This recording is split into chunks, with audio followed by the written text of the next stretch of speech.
So it's a pleasure to be here. My name is Matthew Griffin. I'm the CEO and founder of the 311 Institute. I look up to 50 years out.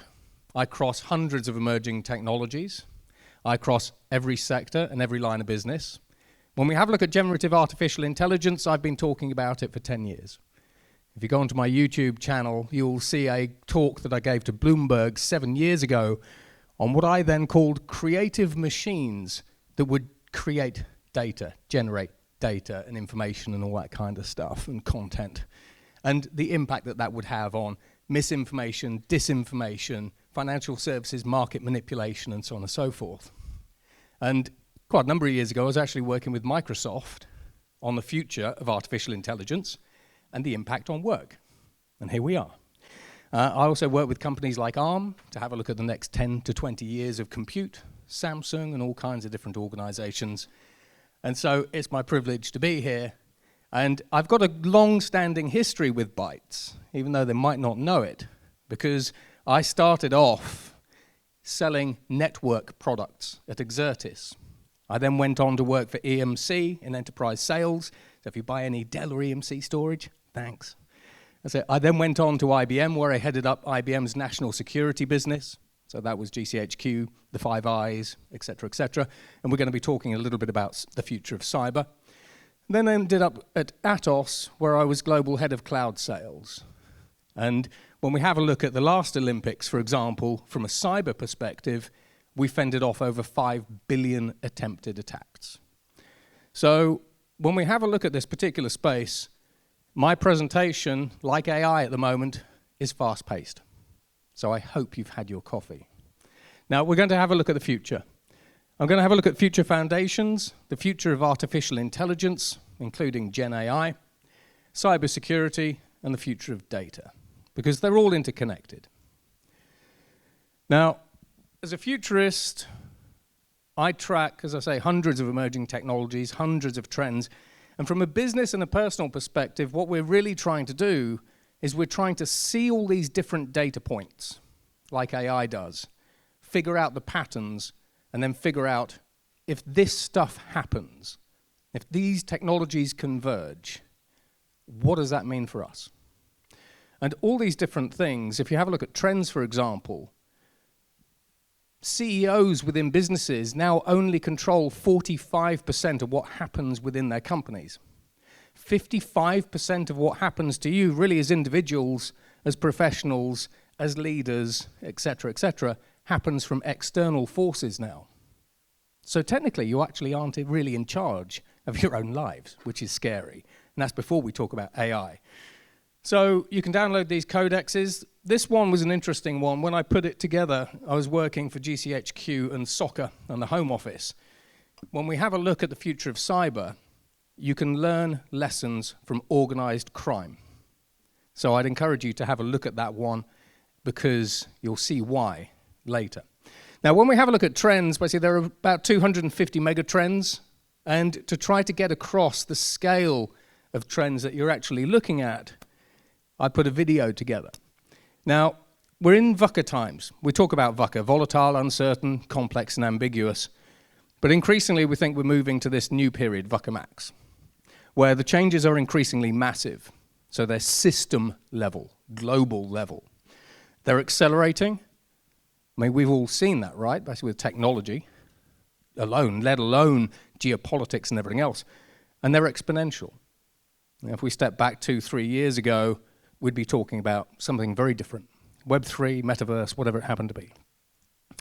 But when we have a look at the trends, this is really what you're trying to understand. This is what your clients are trying to understand. If all these trends are actually taking place, then what do these trends mean for us? What is my business strategy when everything is changing, when everything is changing faster, when the world is getting more complex and complicated, when it's getting more difficult to see things? A lot of the leaders that I work with are increasingly putting their heads in the sand. The average CEO tenure now for a FTSE 100 company has gone from 10 to 12 years to 5. There is not a single line of business, not a single sector, not a single part of our society that isn't being affected. And you can see that when you walk around, when you read the paper, when you have conversations with people. Now, from an emerging technology perspective, this is my starburst. It's one of the ways, basically, that I track emerging technologies that are here today, their impact, their dates of maturity, and then how we can actually use them. Because when we have a look at the future of products and services that you're going to consume, it's a combination of technology. Now, to put it into perspective, artificial intelligence is one technology.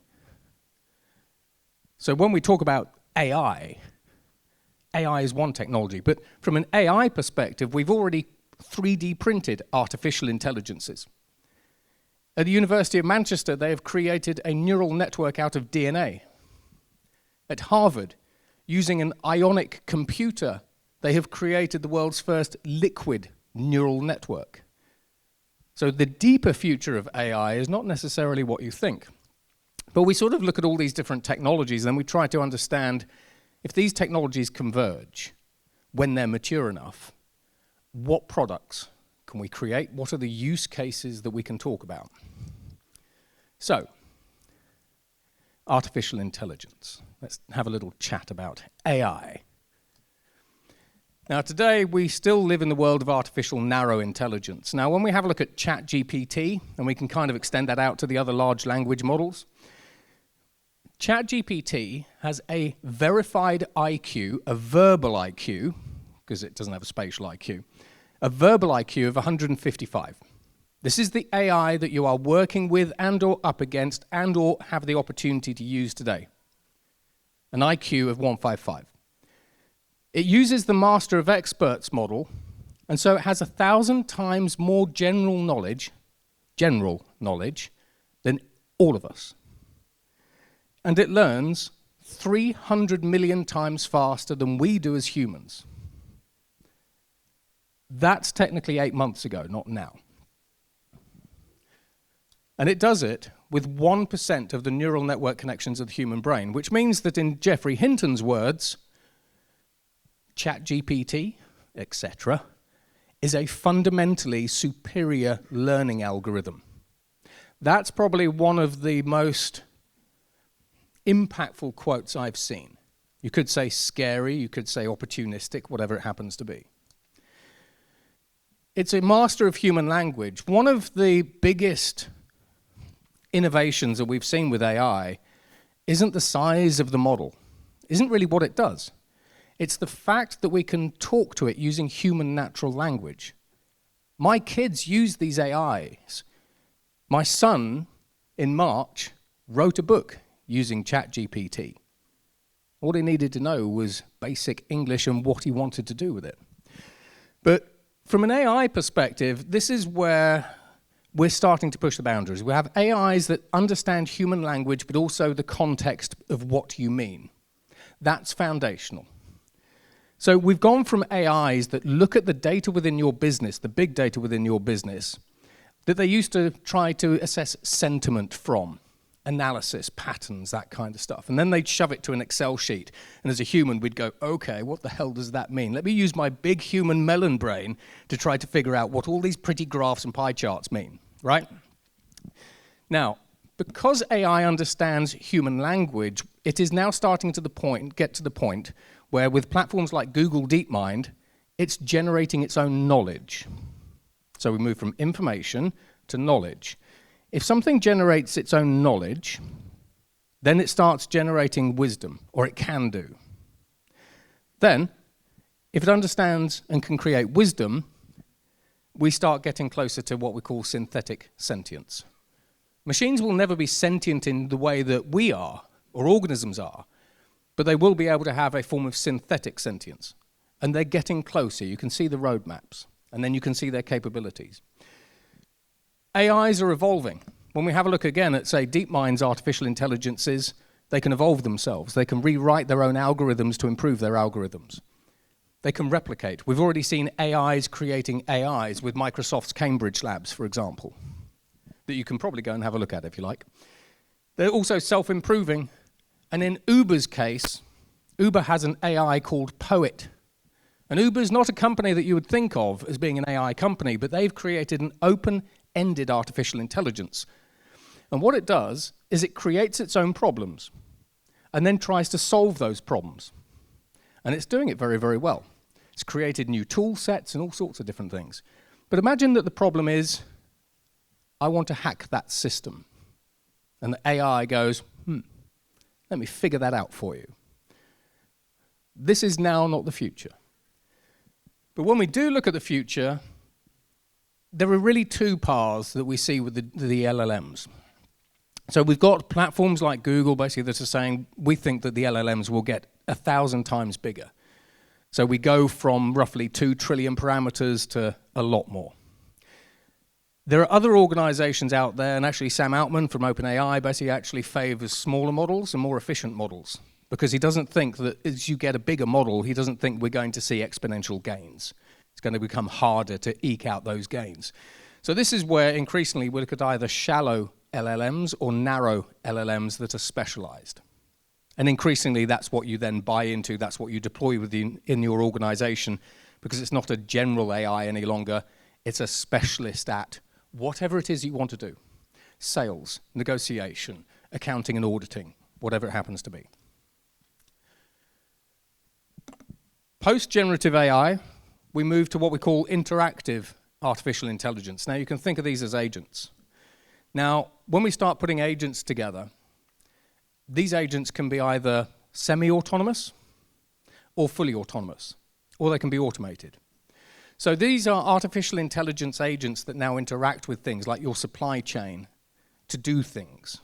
So we move from AIs basically that we can use, should we say rather reactively, to AIs that are now proactive.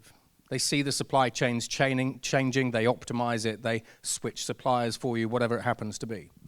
So these are agent-based, but increasingly these AI systems are going from automated to autonomous. There's a big difference between an automated system, it's kind of like a mechanical Turk, to an autonomous system. When we have a look at general artificial intelligence, a lot of the world's experts in these fields now feel basically that really roughly in 2028, so Sam Altman is one of them, feel that by 2028 we will see the start of artificial general intelligence. Because ChatGPT, for example, with the Master of Experts model, you talk to the top level AI. And you say, I want to know more about tax. And it has access to all these individual models, a geography teacher, a history teacher, a scientist, and a tax expert. And the top level AI figures out, it understands the context of your question or query, and it puts it to the right narrow artificial intelligence. When you start joining these individual artificial intelligences together, you now get cross-domain knowledge and you start heading closer to artificial general intelligence. And from the numbers basically that organizations are running, we think that these AIs will have 10% of the connections of the human brain. They will have an IQ of 1600, which I had to look up because I didn't think that was possible. Steve Hawking basically had an IQ of about 250, something like that, to put it into context. We think they'll have 1 billion times more knowledge than any human mind. And as for learning speed, unknown. And then when we have a look at artificial superintelligence, everything's unknown. And that's estimated sort of 2040, 2045. But AI will increasingly start making its own models. You combine artificial intelligence with quantum computing-based artificial intelligence, gets nuts. Now, in terms of controlling artificial intelligence, as I work with the European Union on artificial intelligence policies and regulation, as these AIs increasingly improve themselves, develop themselves, evolve themselves, do whatever, we think basically that the only way to control an artificial intelligence and regulate an artificial intelligence is by using another artificial intelligence. Humans are too slow. By the time we've created the regulations, what the AI does has already changed to become something else. We cannot keep up. We can't keep up today, just on the front wave, let alone the regulation side. And as for super alignment, I'll show you this in a bit.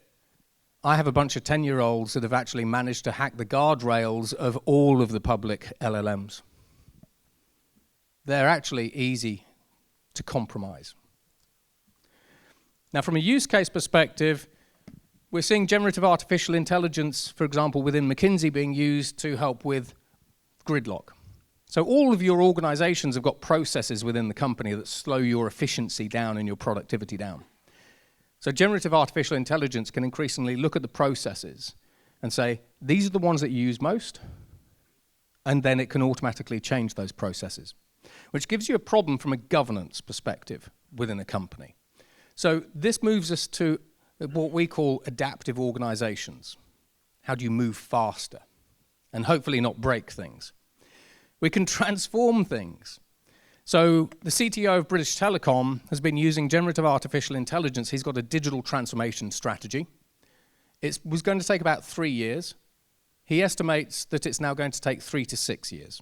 3 to 6 months, sorry. So when we have a look at the ability to use these systems to accelerate our own digital transformation, there are some intriguing case studies coming along. And then we've got robocoders, we've got translators. So for example, with IBM and with Meta, their AIs will do universal code translation from, for example, COBOL to Java or Python or whatever it happens to be. So this also accelerates. If we look at Lloyds Bank, for example, they have £1 billion worth of legacy infrastructure, AS400 mainframes, all that kind of stuff, running on old code. So increasingly, we can use AI as a universal translator for code, not just English to French. Now, when we have a look at what we do with systems, one of my clients is Ernst & Young. They've just spent $1.6 billion on EY.ai. Another is PwC. They've just spent $1 billion. Now, consider this. All of your organizations, when your people at the front of house go out and do stuff, they have to come back in and probably enter information into a system, right? I had that customer meeting, this is the outcome. Because the AIs can now understand human language, you now don't just do sentiment analysis on, did that meeting go well? The guy used the word happy when he entered data into our CRM system, so think probably yes, you know, high, low scores, everything else. Increasingly, we can understand the context of an entire team's sales meeting and then understand with a relatively high degree of accuracy just how well that meeting went. So we move from just plain analyzing information in sentiment form to being able to capture actual knowledge. Now, with companies like Ernst & Young, we now turn that into what we call multi-dimensional knowledge sharing. So this is where one person within an organization, say for example a tax expert within Ernst & Young, is working on a business, doing some auditing, but wants to understand the impact that new regulations might have basically on that piece of work that he's doing. Normally, you'd go and ask Darren and say, Darren, I'm a tax expert, you're a mergers and acquisitions expert or a policy expert. You know, tell me basically how the new things over here affect what I'm doing for this customer. And they'd get an answer. Because of the master of experts model, you can now just ask the AI. The AI is an expert, and it will say, because of this, this affects this. We're also starting to use digital humans as mentors. None of your organizations can mentor everybody. One of my clients is Pepsi. They have 300,000 people. They are one of the best organizations in the world, basically, for generating leaders. So we're creating digital humans, and digital humans tap into the knowledge of the entire company like a hive mind, but also tap into the base of generative artificial intelligence. And so if I have a question, or if I'm doing something, how do I improve my negotiation skills? How do I improve my presenting skills? Maybe I need that. And these AIs would come back and say, well, have you tried this? So I'm skimming the surface on what these do. These systems automate lots of jobs. It's estimated even by OpenAI that by 2030, these systems will be able to automate or partially automate up to 80% of all work. If you automate a job, if you automate a lawyer, if you automate a coder, a data scientist, an artificial intelligence developer, a whatever, You democratize access to that job, that task, that skill for everybody. So one of my clients is Visa. So trying to give you examples. I'm not a programmer. However, using Google Bard and other bits and bobs, in Python, write a script integration for Laravel, or a Stripe payment integration for Laravel. So this is creating a Stripe payment integration. There you go. But here's the rub. I'm not a programmer. Now, I know that there are conversations we can have about this, but I'm skimming the surface. I'm not a programmer. How would I execute this? How would I implement this? And the system will say, eventually, this was done in the Caribbean, install Stripe, create a Stripe account, get your Stripe API keys, configure Stripe in Laravel, do this, do that. So when you automate a task, a job, a skill, you democratize access to that job, task, skill for everybody else. That's an opportunity. What would you do if the only thing that you guys had access to was every skill? We've never been asked these questions as humans because we are T-shaped individuals. But here's another one. When we start tag teaming with AI, I do a lot of work with mental health charities like St. Andrews and others. What we've noticed is something interesting. So we all know basically that AI can help programmers and coders and everything else. We've seen a 62% productivity uplift in coding. But when the coders and the software developers had problems, normally they'd ask Darren. But they were able to ask the AI and say, I'm doing this, but I'm a bit stuck, can you help? And the AI would say, well, based on what you're doing and what you're trying to achieve, have you done this? And what we actually found was that software developers' mental health improved by 50%. Because now they had a friend that they could ask, an artificial intelligence colleague that could help them. So actually, there are positive impacts that AI can have within businesses. And then this one. So again, I don't really have time to go through these in depth, but if you scan the QR code, it takes you to a Future of Learning and Development codex that I wrote. We can use AI to upskill all of you, take you from 101 to 201 within a few weeks in pretty much any subject. My daughter was bullied, and so she had to move down a year group for a variety of reasons. The bullies were then kicked out of the school, so she wanted to go back up to her year group. Over the summer, we managed to upskill her enough so she'd missed a year's worth of academic school. She'd missed all of year 4. In 1 month, using artificial intelligence as a one-on-one tutor, we took her to year 5, and she's now ahead of the class. So, in all seriousness, AI can help you learn faster, and as the world around us changes faster and faster, you need to be able to adapt at speed and learn at speed. In all seriousness, look at the impact that these systems have on your corporate learning and development programs. It's insane. Now, from a cyber perspective, consider this. So this is my national security background now. The cost of attacking you is dropping to 0. As a criminal, basically, I can go and download a load of exploits off the dark web. If I don't know how to do anything, I can access dark web service desks and say, I want to hack Tesco's. I've got this exploit or this kit. What do I do with it? And the help desks will say, thanks for getting in touch. Nice to meet you. We will take 10% of the bounty that you get from Tesco's. If you're okay with that, let's get cracking, right? So low risk. You've also got 3 attack surfaces now. I can destroy your physical stuff. I can destroy your digital stuff. I can destroy your virtual stuff. If you created a virtual whatever city in the metaverse, I can run riot through it. The serious organized crime groups, just in terms of cyber, they're now taking about $1.2 trillion a year in revenues from cybercrime. That's up at least $400 billion since 2018. The serious organized crime groups are now bringing in revenues we estimate of about $6 trillion, and they have a $7 trillion global impact. They're growing at about 19%. We try to look at their tax records and assets and things. Last year, basically, we saw a 125% growth in cyber attacks. They are coming for you. Last year, 493 million ransomware attacks, 5.5 billion malware attacks. Is that going down this year or going up this year? And from a ransomware perspective, I do a lot of work with insurers. Increasingly, they will not insure you against cyber attacks because they just know that they can't. So as businesses, you need to adopt zero trust as standard. It's not negotiable. However, we are able to predict cyber attacks. So this is an organization called Forta. They were monitoring Euler Hermes cyber chains, so coin chains and protocols. Forta basically went to Euler Hermes and said, by the way, we've been noticing weird activity on your blockchain protocol.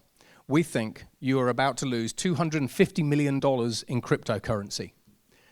Euler Hermes went, bugger. Got teams together. 2 minutes later, $250 million went off their chain.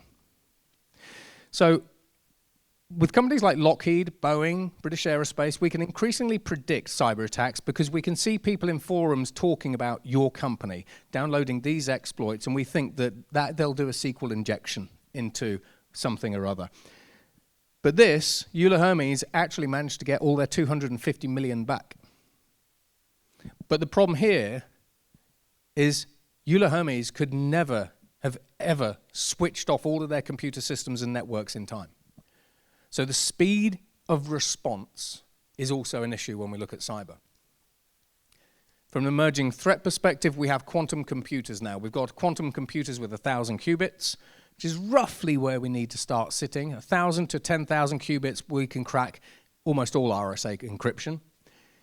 So 70% of encryption basically will be crackable really within about 3 years. So we've also demonstrated we can crack 2048-bit encryption in 8 hours. And if you modify the quantum computer's AI algorithms, you can crack it in about 3. So we always look at the number of qubits, look at what the algorithms are doing. Biometric spoofing. Generative AI, basically you're creating deepfakes and all kinds of different things.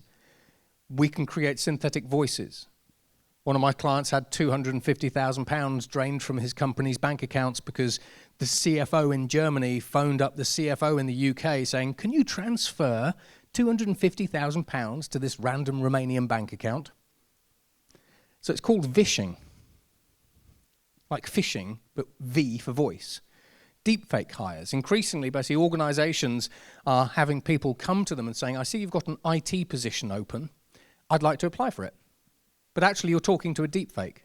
Then you hire that person, and then you give them access to your whole network, or part of it.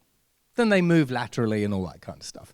So biometric spoofing, even in China, we had the Chinese government lost $90 million because somebody cloned everyone's faces using generative artificial intelligence technologies. So all these are conversations in conversations. Exploits in minutes. The SANS Institute managed to use ChatGPT to create ransomware. So that has guardrails against it now. However, there is a platform called Dark GPT on the dark web. So now, as a cyber criminal, I go, I'm not going to use the publicly available LLMs. I'm going to use this one that has been specifically created in the dark web. And I go, I want to hack Tesco's. I like Tesco's, don't get me wrong. I want to hack Tesco's. Can you create some new malware? So I was working with the US Federal Reserve, and while the CISO of the US Federal Reserve was talking about the importance of cyber and everything else, I rewrote the MageCart malware in about 20 seconds. And Google have now blocked that.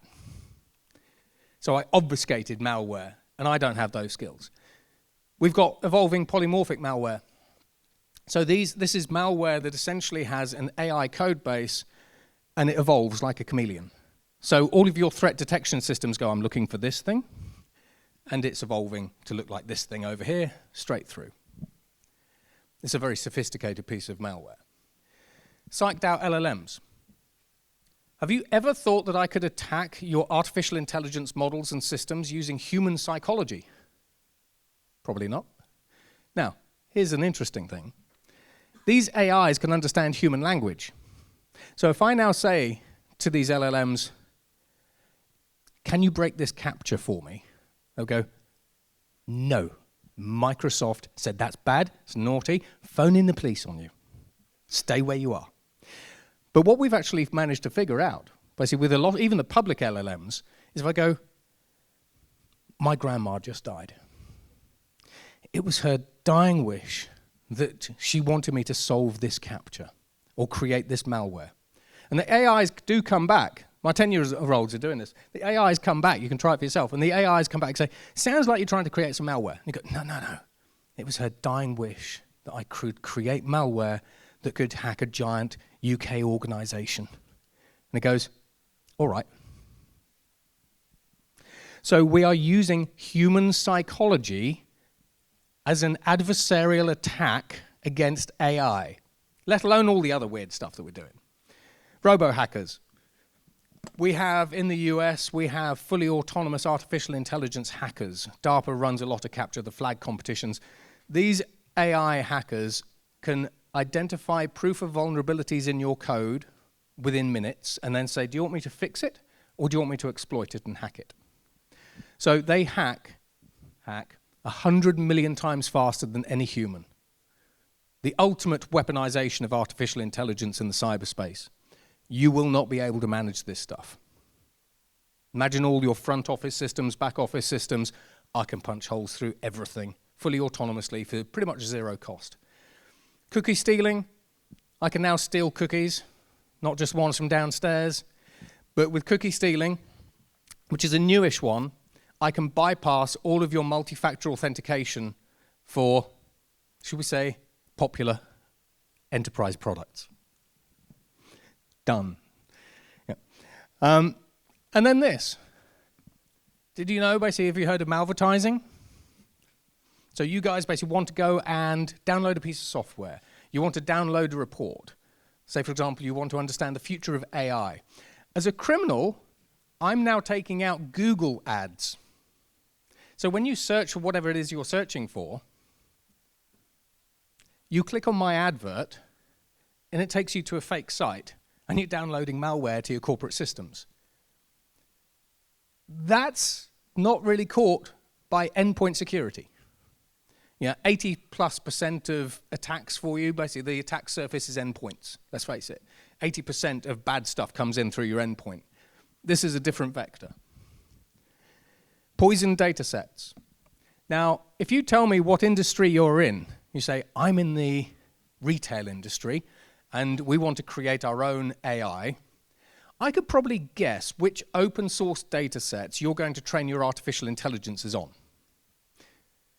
There was a popular technology company that created new cyber defense systems.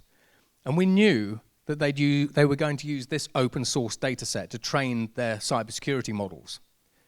They did. By poisoning their models, on the one hand, we gathered access, full access, backdoor access to their entire system. But secondly, because we'd poisoned the data set, we knew that their cybersecurity systems were going to identify this stuff over here, but not this over here. So we attacked through there. So I know what open source data sets basically you're going to be using. And if I use adversarial attacks, if I change the pixels and everything else basically on these data sets, I can literally destroy your AI model. Make it completely useless. An example of that is artists. Artists can now actually just change a couple of pixels, and you know these AIs that go, that's a dog. And all of a sudden the AIs are saying it's a panda. I can literally just change a couple of pixels, and all of a sudden your data set, your AIs that are scraping all of the information off the internet, I can wreck them. Have you defended against that? No. This is a fun one from Barracuda, one of the first examples I have ever seen. So this was a tarnished tar file. If you use Barracuda email gateways, you might know this one. Barracuda found basically that there was a lot of malware across its global ESG estate. And this was affecting customers and everything else. And they said to customers, we found malware on our email gateways, and these were reading communications, obviously, et cetera, et cetera. You need to wipe those gateways and then reboot them. So customers wiped the gateways, rebooted them. Malware was still there. So then Barracuda said, well, actually, you need to now wipe everything, the whole BIOS, literally everything, all of the software off this stuff, and then reboot them. They rebooted them. It was still there. Governments aren't still sure how this thing works. Barracuda then did one of the first things that no company has ever done. They said, we cannot recover the hardware. Bin the hardware. Put it in the skip. Buy new stuff. Now you imagine this at a smart city. So we are now able to brick hardware. And this will get more sophisticated and it'll get broader. And then finally, data. Who's your source of the truth? If AI is generating information, if I as a bad actor am generating information for whatever purposes, who is your single trusted source of the truth for whatever it is you are doing? When we have a look at synthetic data, it's estimated that by 2030, 10% of all data will actually be created by generative artificial intelligence. And now you've got three sources of data, really. You've got your internal data that you kind of trust. You have a high level of confidence in it. You've got external data sets that you buy that you trust a bit, depending on the third-party provider and their validation and authenticity. But then you've got synthetic data sets. So increasingly, you cannot trust the data, certainly from external sources, which then means just as we have zero knowledge trust in the cybersecurity space, in the data space, we are now seeing the uptick in this protocol. So this is a protocol, the Zero Knowledge Proof Protocol, which is able to prove that the data that you are ingesting is authentic and real without a third-party data broker in the middle. So it's a little bit like blockchain. Blockchain enables trust between disparate parties who don't know one another. The ZKP protocol does exactly that, but for data. And that's the end of my scary, scary session. And I'm going to get off the magic stage. So I hope you enjoyed that. Fast-paced, but that is skimming the surface of the future. So thank you very much for listening. And no one fell asleep, which is really good. I like that.